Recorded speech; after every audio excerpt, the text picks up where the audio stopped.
Hi, today I would like to explain how you can handle exceptions or application errors within your Free Pascal application.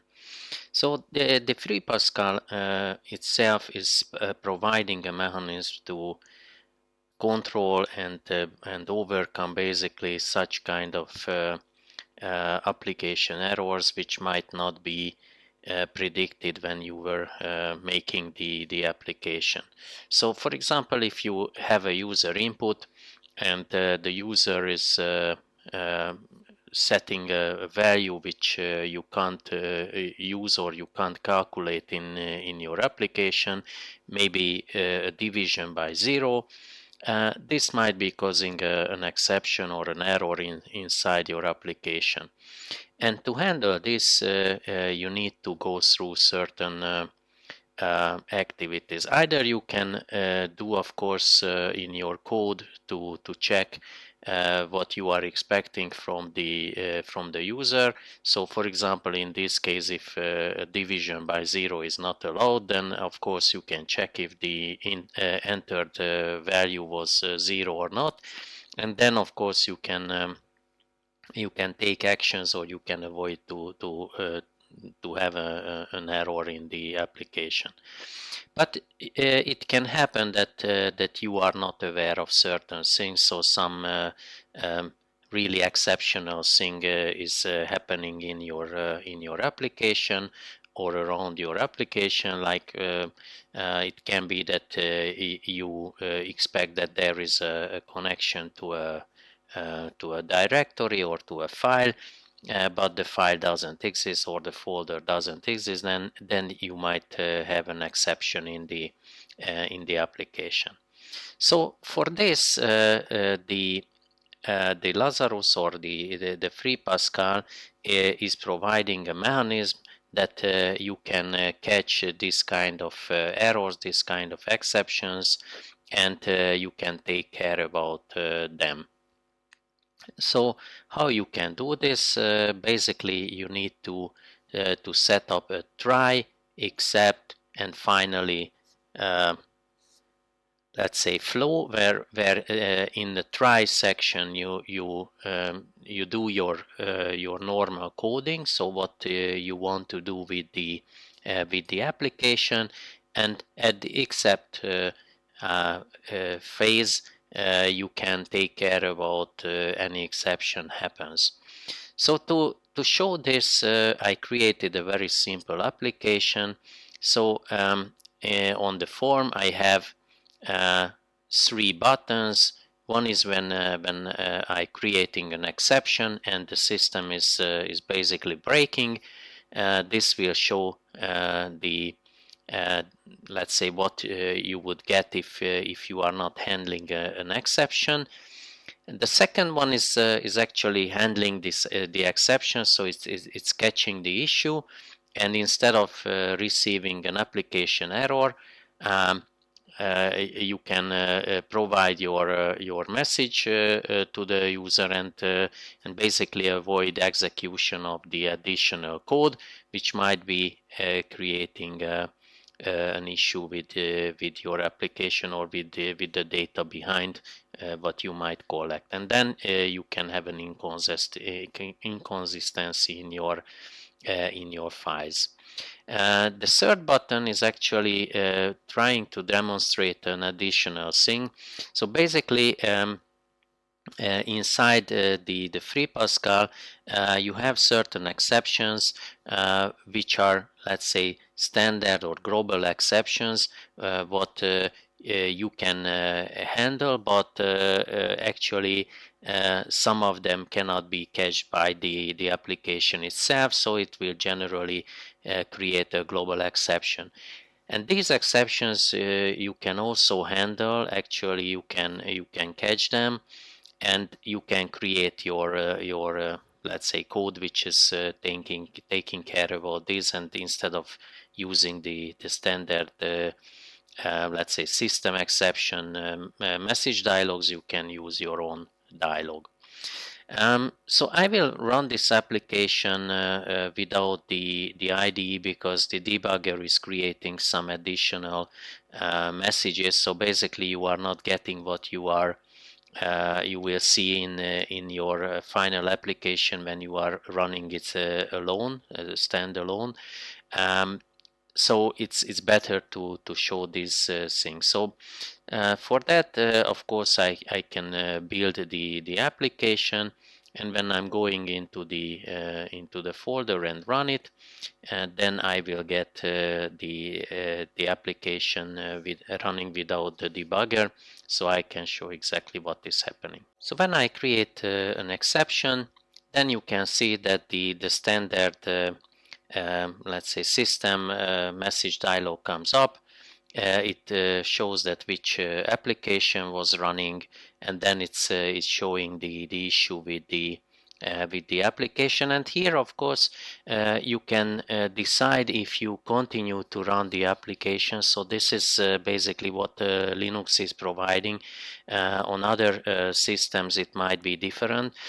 Because, as I said, this is coming from the operating system itself and not coming from your application. So if you decide to continue, then of course your application will continue, and then you might have a data corruption here. So it is better to handle the exception by yourself and not by the system. So typically you should press the abort button, and then the application should quit immediately. And this would happen on other systems. So if you might get the exception itself, I mean the failure message from the system, other systems might already be closing the application and just providing you a message that why it was broken down. So that's why it's important to handle the exception by yourself. So then the second button is when the message created from an exception. So basically the application is catching the failure, and then you can create your own message. So here you can see that when I press the message from exception, I got a different application message dialog, and actually this was created by the application itself, of course. And this is a dialog which is basically telling that there was an issue, and then the application is simply stepping through those lines which might be following the point of the exception. So here it's safely can be cached like this. So when you press the button, then you basically continue to run the application. And I can also demonstrate that how this could happen. So if I have here this ADIV bay, and maybe we should do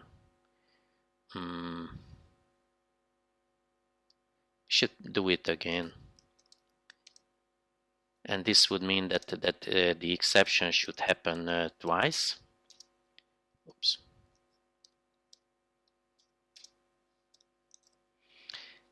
So now when I run or build the project again, and close this one and run it again, and message from exception. So now I catch the first exception, and when I click the button, the second exception should not run. So let's create another message box, maybe just behind this one, and then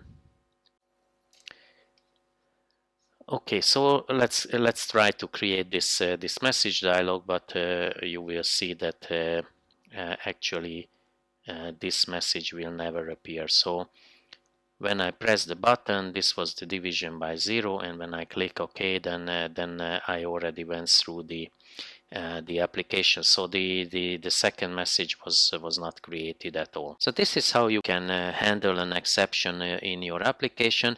But you might have the issue that you already created some data or some variables which might be consuming some memory, or you just simply want to to make sure that maybe your application settings are going back to the original state, and for that you can use the finally section of a try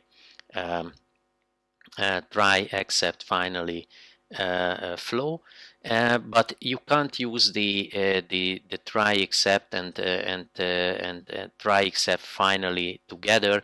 You need to do it like you can see here, that you have a try except flow embedded inside a try finally flow. So basically, if you might have an issue within this cascaded section, then at the end you could clean out the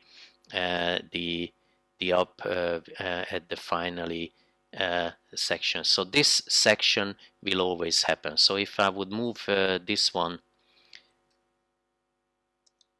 to here after the finally statement,